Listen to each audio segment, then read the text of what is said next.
Keith, recently there's been a surge of the so-called new atheism. What is that, and why don't you like it? Well, it is called the new atheism, but actually it's pretty old-fashioned. And I don't like it because it doesn't take philosophy seriously. And I think you should at least take it seriously. There are some hard questions to ask about the nature of science. And on the whole, the new atheists just assume a certain view of science, which, interestingly, to my mind, doesn't take quantum physics into account very much, where quantum physicists sometimes talk about the importance of mind to being involved in the nature of reality, whereas they tend to take rather materialistic views and to take that for granted. So what I don't like is that they take materialistic views for granted. And then, secondly, I don't like the fact they don't think that questions about God are philosophical questions at all. They think they're just stupid. And some people are mad, and so they believe in God. So what are some of the specific philosophical issues that the new atheists would either ignore, ridicule, or misunderstand? Well, a good example is Richard Dawkins, who I admire tremendously as a writer on biology. But when he talks about arguments for God, he dismisses them as logical tricks or verbal get-outs or useless things. In fact, the ones he mentions all come from Aristotle, whom he does not mention.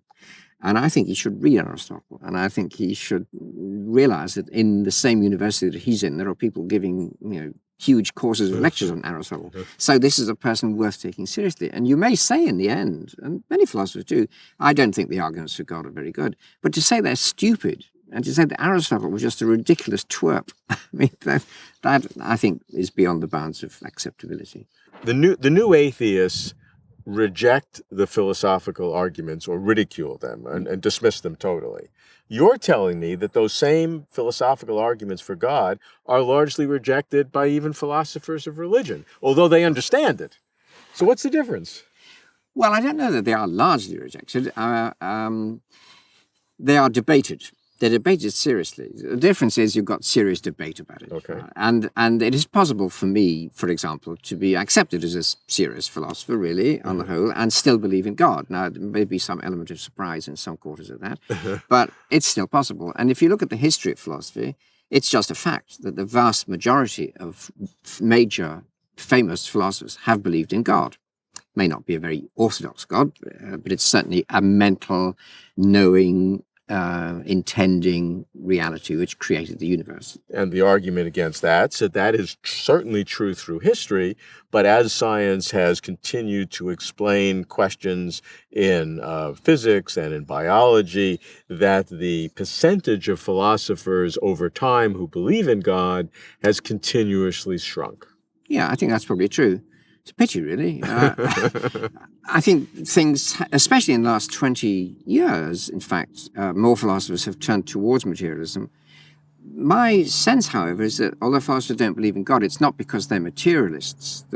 They don't have, most philosophers of my acquaintance don't have big metaphysical theories really at all. Sure. They're concerned with smaller scale problems. And the reason they don't believe in God is a fairly fundamental one, that they see no evidence for there being something called God.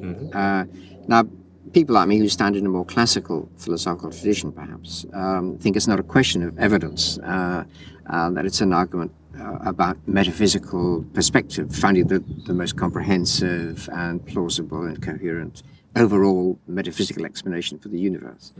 Now, that itself is out of fashion in philosophy. Philosophers on the whole aren't going for what they call the grand narratives, the big stories. And I think that's why God is not so much rejected as ignored, because there doesn't seem to be any particular reason. Once you get into that view, there are no big grand narratives about the universe. I don't do metaphysics. Then a metaphysical God would hold no attraction to you. And they don't like singing hymns either.